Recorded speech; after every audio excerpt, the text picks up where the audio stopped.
오늘부터 우리는 이제 새롭게 마태복음을 시작합니다. 너무나도 기대가 됩니다. 여러분도 굉장히 기대하는 마음이 크시죠? 네, 그러실 줄 믿습니다. 그래서 지금 우리가 낭독 성경을 읽고 있는데 제가 좀 하나 제안드리고 싶은 건 우리가 보통 이제 성경을 창세기부터 읽잖아요. 아마 지난주도 그렇게 읽으셨을 텐데 올해는 신약부터 읽으면 어떠실까? 창세기 시작했는데요.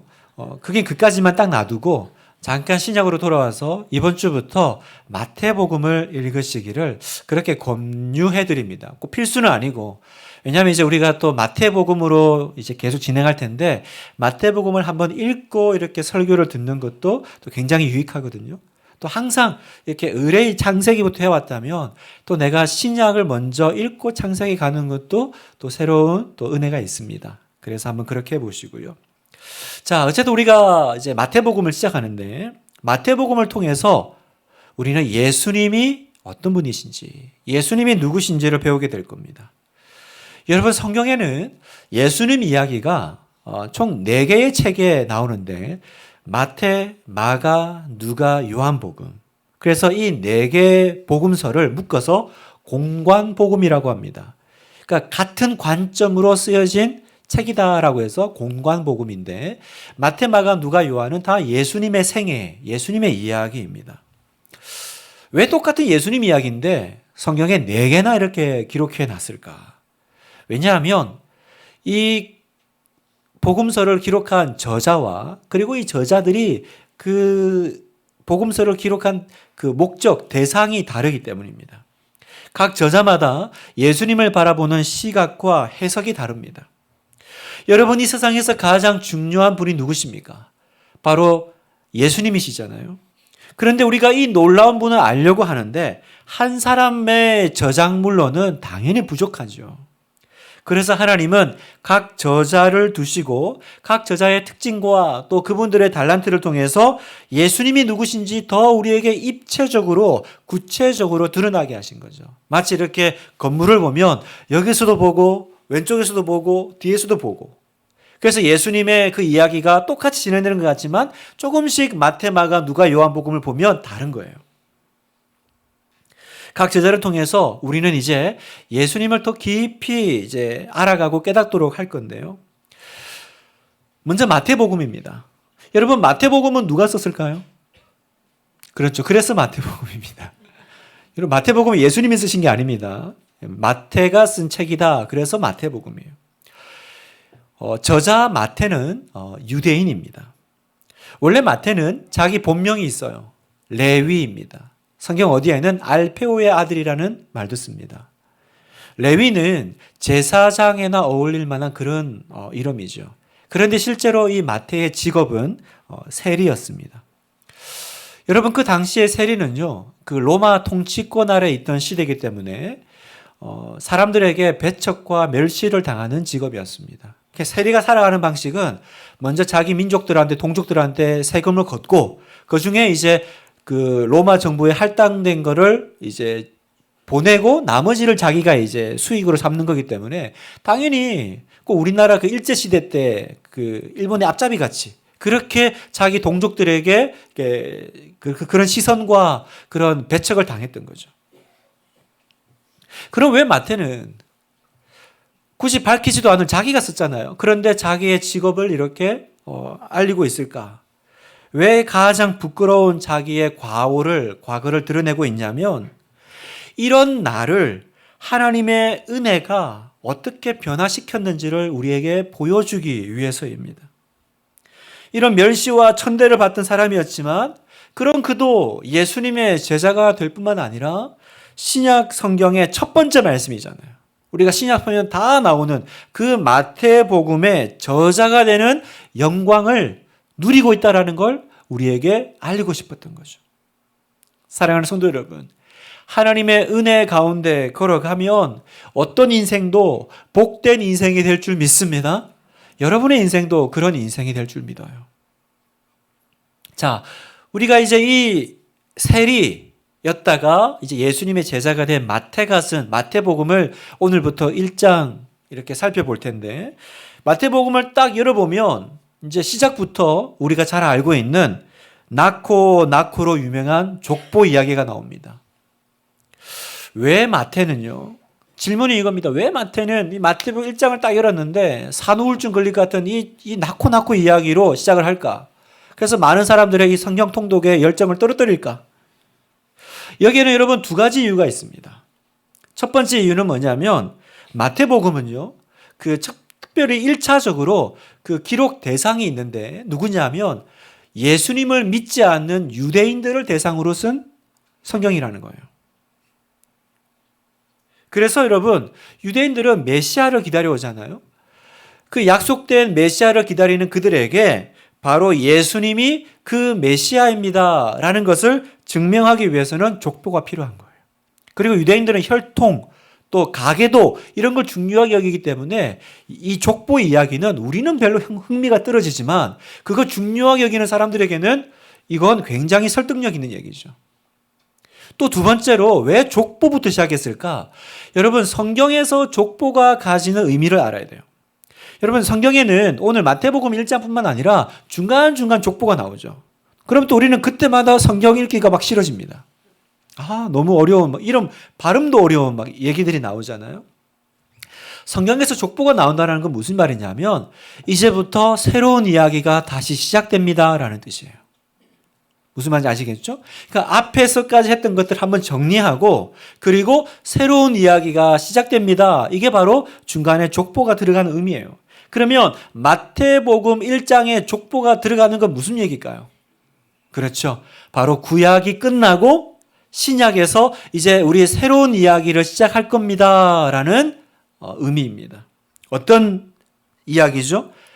예수님을 주인공으로 하는 이야기. 그 이야기가 시작됩니다. 이게 마태복음 1장의 족보의 의미입니다. 자, 이걸 이제 한번 우리가 가지고 이제 살펴볼 텐데. 자, 마태는요, 예수님을 이제 소개하면서 1절에 이렇게 소개합니다. 한번 읽어볼까요? 시작. 아브라함과 다윗의 자손 예수 그리스도의 계보라.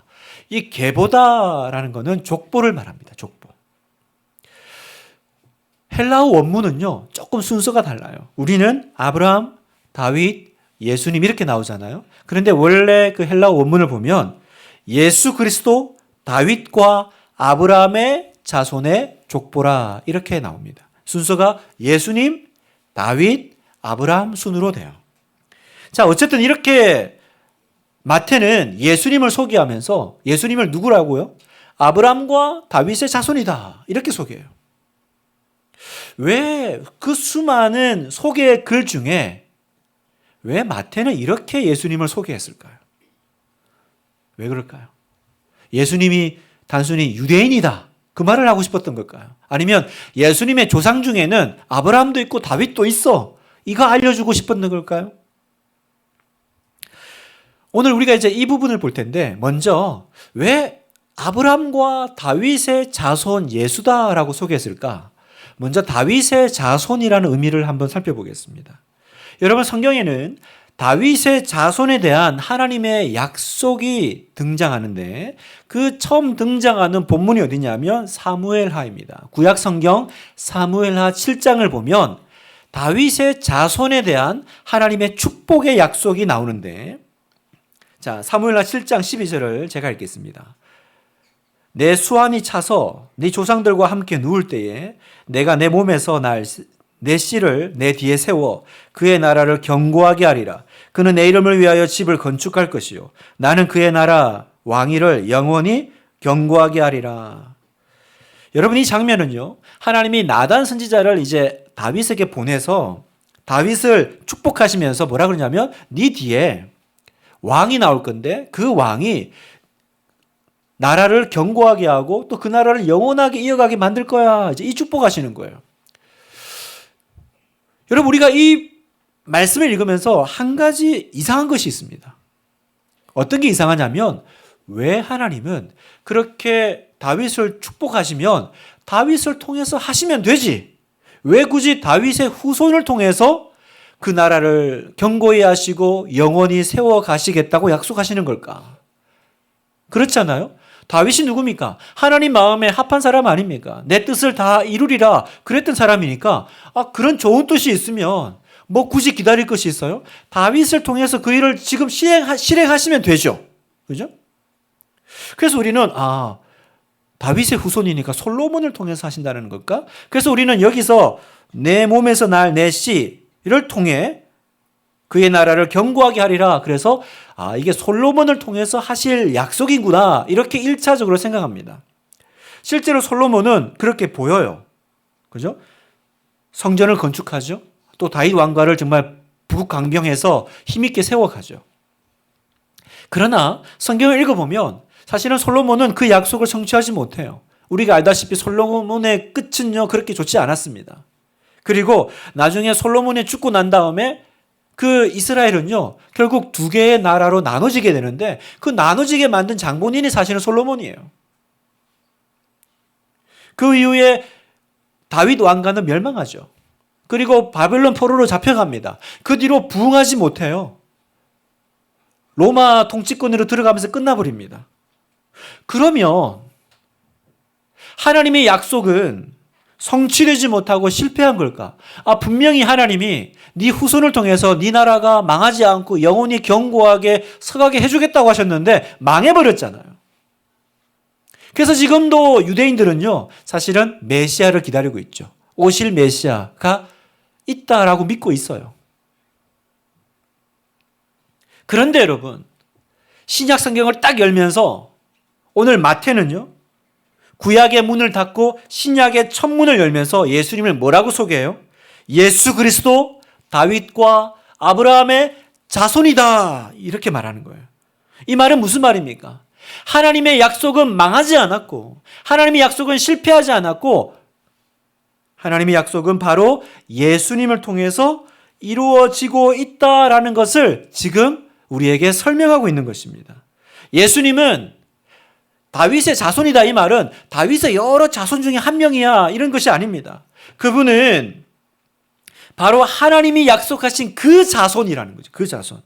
하나님의 약속을 성취할 메시아가 바로 예수님이다. 그래서 마태는요 이 족보를 얘기하면서 끝에 이 부분을 한 번 더 강조합니다. 어디서 강조되냐? 바로 17절이에요. 자 보세요. 그런즉 모든 대수가 아브라함부터 다윗까지 14대요. 다윗부터 바벨론으로 사로잡혀 갈 때까지 14대요. 바벨론으로 사로잡혀 간 후부터 그리스도까지 14대라. 자 지금 이 왕가의 연대를 얘기하면서 마태는요 그 연대를요 14대로 딱딱 끊어놔요. 그런데 여기도 이상한 게 있어요. 실제로 학자들이 연구해 보니까 14대가 아닌 거예요. 훨씬 더 많아요. 그러면 마태는 일부러 일부 왕들을 생략하면서 지금 일부러 14대로 만들었다라는 걸 우리가 알 수 있는 거죠. 그러면 왜 그랬을까요? 왜 마태는 이걸 일부러 14대, 14대, 14대 이렇게 마치 이렇게 계획한 것처럼 맞춰놨을까? 자, 여기는 굉장히 놀라운 비밀이 있어요. 유대인들이 쓰는 히브리어는요, 제가 처음에 이제 신학 대원을 갔을 때 너무 히브리어가 어려운데 그 이유 중에 하나가 뭐냐면 히브리어는 자음만 있어요. 모음이 없어요. 그러니까 우리나라 말 같으면 기역, 니은, 디귿, 니은 이렇게만 있는 거예요. 그럼 어떻게 읽냐? 못 읽어요. 못 읽어요. 그래서 히브리어는 구전으로 그러니까 어떻게 읽는지를 그냥 배우는 거예요. 그래서 현대 히브리어는 그 모음을 표시하기 위해서 자음 밑에 점을 이렇게 찍어놔요. 이제 그걸 보고 읽는데 원래 히브리어는 모음이 없고 자음만 있어요. 그리고 또 히브리어의 특징 하나가 더 있는데 그게 뭐냐면 자음이 숫자 역할도 해요.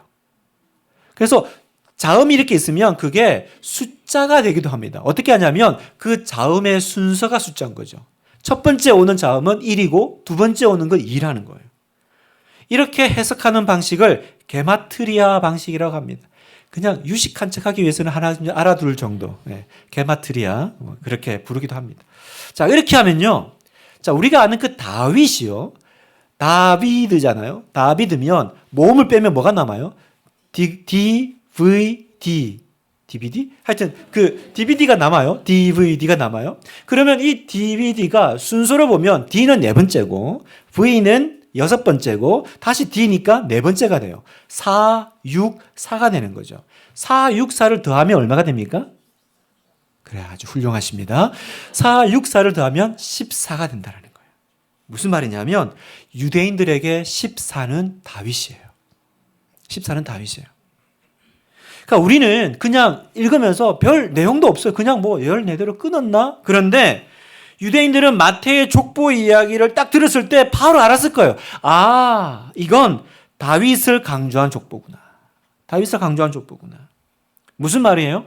하나님은 다윗에게 하신 그 약속을 잊지 않고 그 약속을 예수님을 통해서 지금 이루어 가시고 그리고 예수님이 오심으로 성취되었다라는 것을 마태는 우리에게 강조하고 있는 겁니다. 그렇습니다, 여러분. 하나님은 실패하지 않으셨어요. 하나님은 포기하지도 않으셨어요. 하나님은 끝내 그 약속을 지키고 이루어 가시는 거예요. 그래서 여러분 신약에 보면 예수님은 항상 다윗의 자손, 다윗의 후손으로 소개돼요. 사도 바울도요. 로마서 1장 3절에 보니까 한번 읽겠습니다. 시작.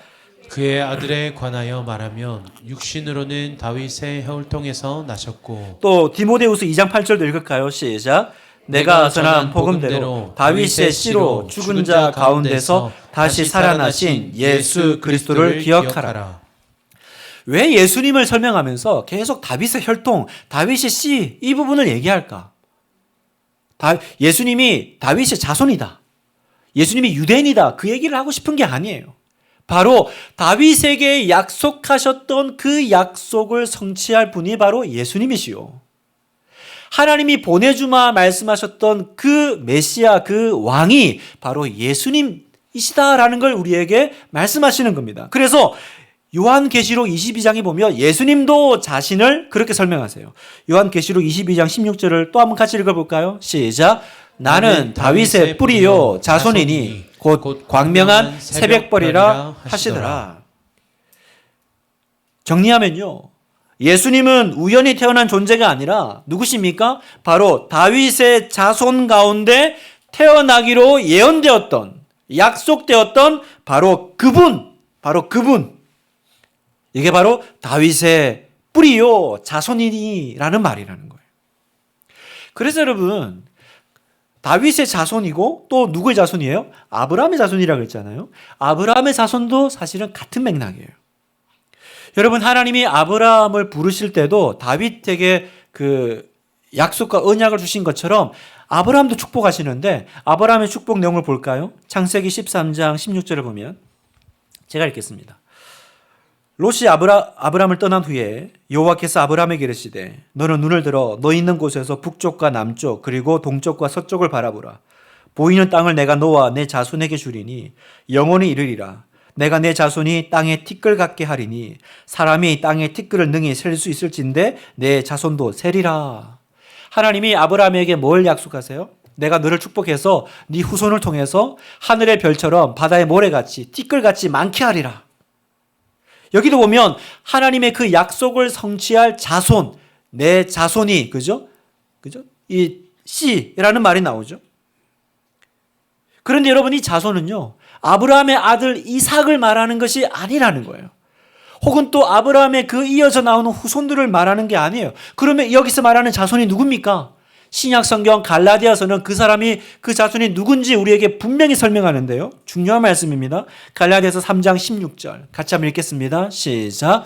이 약속들은 아브라함과 그 자손에게 말씀하신 것인데 여럿을 가리켜 그 자손들이라 하지 아니하시고 오직 한 사람을 가리켜 내 자손이라 하셨으니 곧 그리스도라. 그 자손이 누구라고요? 그리스도, 바로 예수님이다라는 거예요. 그래서 네 자손들이 하지 않고 단수를 써요. 복수가 아니라 단수를 써요. 이건 아브라함과 그 자손에게 하신 것이 아니고 오직 한 사람 가리켜 말씀하신 것인데 아브라함에게 네 자손을 통해서 너의 그 민족이 하늘의 별처럼 바다의 모래처럼 많게 하리라. 그건 예수님이라는 거예요. 그래서 여러분 갈라디아서 3장 16절이잖아요. 여러분 성경의 3장 16절은 다 중요해요. 그래서 하여튼 3장 16절만 찾아서 읽어도 괜찮을 것 같아요. 성경의 3장 16절은 다 중요합니다. 여러분 놀랍지 않습니까? 저는 이 말씀을 읽으면서 온몸에 전율이 흐릅니다. 지금 마태는 우리는 그냥 뭐 족보 얘기하면서 예수님은 다윗과 아브라함의 자손이야. 그렇게 그냥 족보 얘기하면서 시작한 건 줄 알았는데 그 얘기가 아니다라는 거예요. 구약을 닫고 신약을 열면서 그 구약에서 내내 약속하시고 말씀하셨던 그분, 아브라함의 자손, 다윗의 자손, 하나님이 보내주마 말씀하신 그분, 그 왕, 메시아 누구십니까? 예수다, 예수다. 이걸 지금 마태가 선포하고 있는 겁니다. 여러분, 예수님이 누구신지 아시겠어요? 여러분, 세상에 예수님 모르는 사람이 누가 있습니까? 예수 이름 안 들어본 사람이 누가 있습니까? 그러나 그분이 누구신지는 모두가 다 알고 있나요? 여러분은 알고 계십니까? 여러분 생각해 보십시오. 2000년 전 인류 역사 가운데 하나님이 약속하신 메시아가 하나님의 아들이 약속대로 오셨다라는 거예요. 그걸 지금 성경이 얘기하고 있는 것입니다.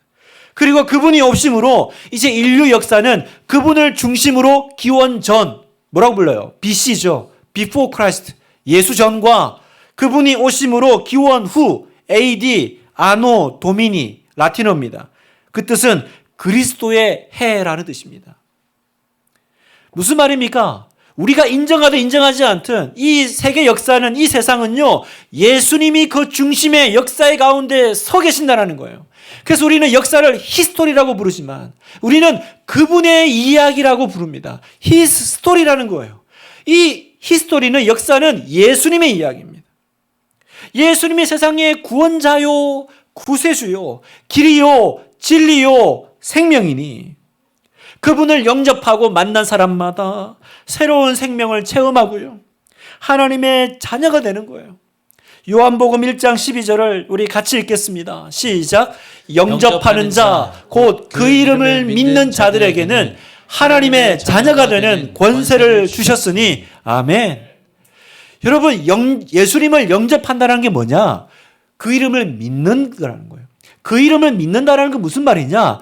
바로 예수님의 이름이 하나님이 성경에서 약속하셨던 그 메시아다, 하나님이 말씀하셨던, 내가 보내주마 하셨던 그분이다라는 것을 믿는 거예요. 그럴 때 어떤 일이 벌어져요? 우리가 하나님의 자녀가 돼요. 그래서 아브라함에게 하셨던 약속, 하늘의 별처럼 바다의 모래처럼 많게 하리라, 그 약속은 어떻게 성취되었습니까? 오늘날 예수님 믿는 여러분을 통해서 성취된 거죠. 그 나라를 내가 영원히 견고하게 하리라, 다윗에게 주신 약속은 오늘날 예수의 나라, 그죠? 주 예수의 나라 이 땅에 곧 오겠네, 오겠네. 그 약속은 예수님을 통해서 성취되는 약속입니다.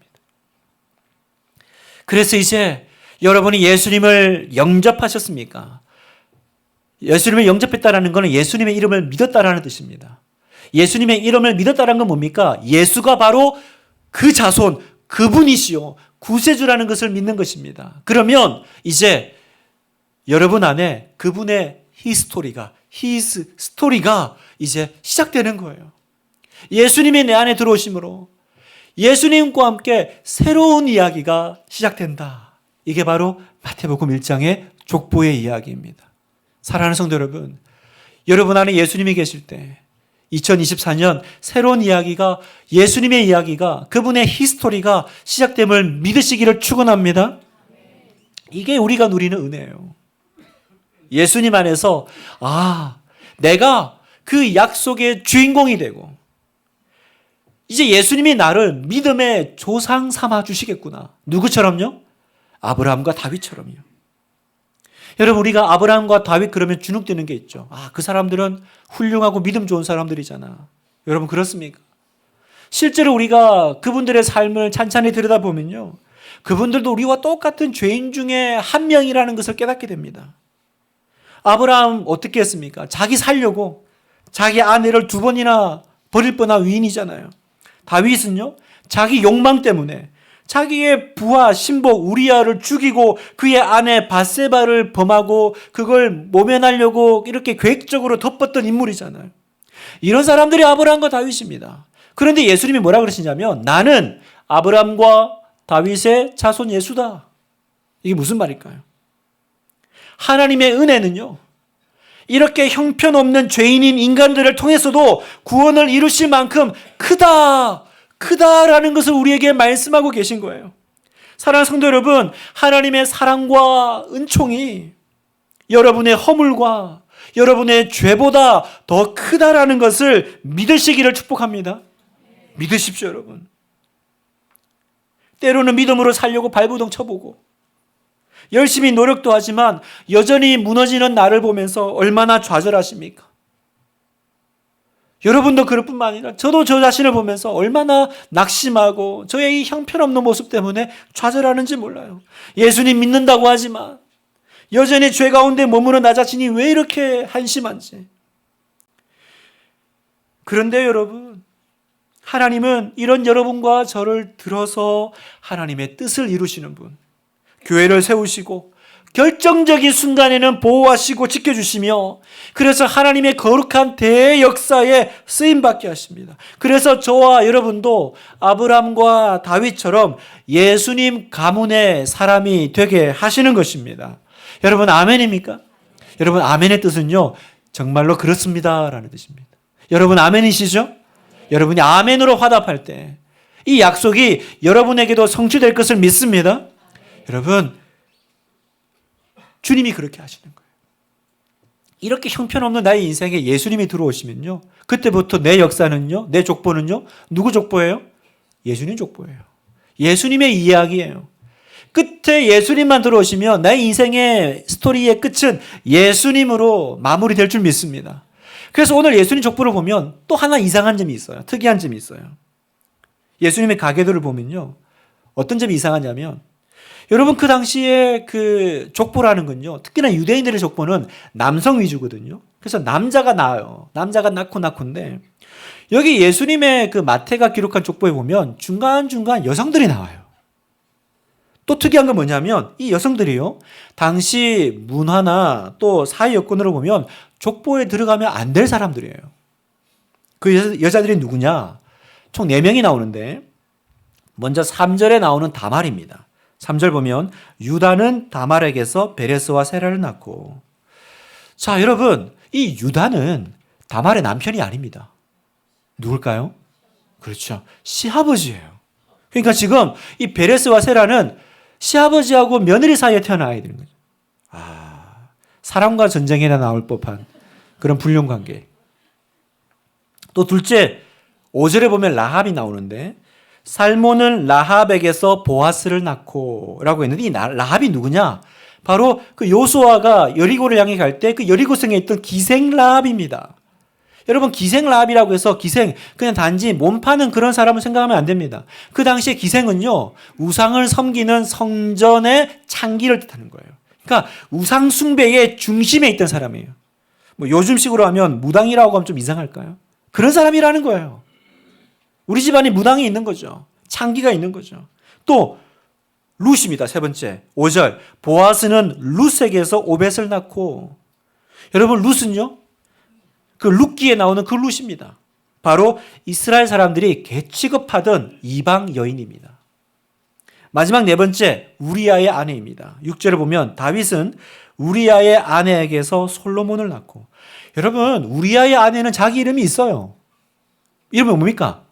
바세바죠. 그런데 왜 다윗은 바세바에게서 솔로몬을 낳고 하지 않고 우리아의 아내에게서라고 썼을까요? 바세바는 네 아내 아니잖아 이겁니다. 네가 죽인 우리아의 아내라는 거예요. 얼마나 족보에서 숨기고 싶은 과거이고 얼마나 어려운 얘기입니까? 근데 왜 마태는 굳이 안 넣어도 될 그냥 다윗은 뭡니까? 누구를 낳고 솔로몬을 낳고 해야 되는데 굳이 안 넣어도 될 사람을 넣었는데 또 그 사람들이 이렇게 또 참 숨기고픈 과거를 가진 사람들입니까? 여기서 우리가 한 가지 알 수 있는 건 예수님 집안은 진짜 콩가루 집안이구나. 콩가루 집안이야. 이걸 보여주기 위함입니까 여러분? 아니 성경에 굳이 여성들의 이름을 넣으려고 하면 훌륭하고 좋은 분들도 많을 건데 왜 이렇게 숨기고 싶은 여성들이 올라갔을까? 무슨 말입니까? 바로 과거에 어떤 허물과 실수가 있던 사람이라도 예수 그리스도 안에 있으면 모두가 다 용서받고 새로운 역사의 주인공이 될 수 있다라고 하는 이 복음의 진수를, 예수 그리스도의 이 복음을 어떤 인생도 예수 안에 있으면 새로운 피조물이요, 새로운 삶이 된다는 것을 마태는 보여주고 싶었던 거예요. 고린도서 5장 17절 같이 한번 선포하겠습니다. 시작. 그런즉 누구든지 그리스도 안에 있으면 새로운 피조물이라. 이전 것은 지나갔으니 보라 새 것이 되었도다. 여러분, 마태는 몰랐을까요? 이 사람들이 그런 과거가 있다라는 거. 그러나 그리스도 안에 있으면 새롭다라는 거. 이전 것은 지나갔으니, 지나갔다는 말은 끝났다, 죽었다라는 것입니다. 여러분, 어떤 과거를 가지고 계십니까? 여러분, 어떤 죄 가운데 허우적거리셨습니까? 여기 앉아 계실 때 멀쩡하지만 옷 벗으면 뭐 몸에 이렇게 착하게 살자, 이렇게 뭐 문신 하나 있습니까? 부족하고 연약하더라도 예수 가문 되면, 예수님 안에 있으면 이전 것은 지나갔으니, 끝났으니, 죽었으니 보라 새 것이로다. 이게 바로 오늘 마태복음 1장이 우리에게 던지는 소망의 이야기입니다. 사랑하는 성도 여러분, 여러분의 과거 그렇게 중요하지 않습니다. 그 과거 땅에 묻으십시오. 십자가 그 아래 땅에 묻으십시오. 지난 2023년 여러분 잊어버리십시오. 어떻게 살았든지 어떤 시간이었든지 끊어버리시고요. 여러분의 과거와 실수와 과거의 어떤 것들도 예수 안에 있으면 예수의 보혈이, 예수의 십자가가 여러분을 깨끗하게 씻어 주실 줄 믿으십시오. 아멘입니까 여러분? 할렐루야. 그래서 우리는 여러분 매 주일마다, 매 예배마다 우리는 씻음을 얻고 오늘 또 새롭게 새로운 이야기로 2024년에 새로운 이야기를 우리는 다시 시작할 수 있는 힘이, 그 근거가 바로 여기 있는 것입니다. 나는 예수님 가문 사람이다. 나는 예수님의 사람이야. 나의 죄보다, 나의 허물보다 하나님의 사랑이 더 크셔. 어제까지 내가 무덤 같은 시간을 보내고 죽은 자와 같을지라도. 요한복음 11장 25절 예수께서 이르시되 나는 부활이요 생명이니 나를 믿는 자는 죽어도 살겠고. 그래서 여러분, 구약의 족보는요 다 죽고 이야기예요. 몇 살을 살고 죽었더라 이야기인데, 오늘 마태의 족보 이야기는요 낳고 이야기예요. 무슨 말입니까? 바로 생명을 주시는 예수님이 들어오시면 낳고의 이야기가 된다는 거예요. 새로운 생명을 잉태하는 이야기가 된다는 것입니다. 지금까지 뭘 해도 안 되던, 생명을 잉태하지 못했던 영적 불임의 나였다라면 이제부터는 예수 안에서 낳고의 이야기가 될 것이다. 삶이 될 것이다. 제가 이 낳고 뒤에 강조점을 두고 느낌표를 두는 걸 여러분 보십시오. 이 놀라운 기적이 어디 있다고요? 예수님 안에 있음을 믿습니다.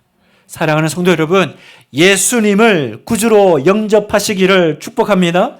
그분은 아브라함과 다윗의 자손이요, 하나님이 약속하신 메시아요, 여러분의 구세주이십니다. 2024년 예수님과 함께 새로운 이야기를 다시 시작하시는 복된 여러분 되시기를 주님의 이름으로 축원합니다.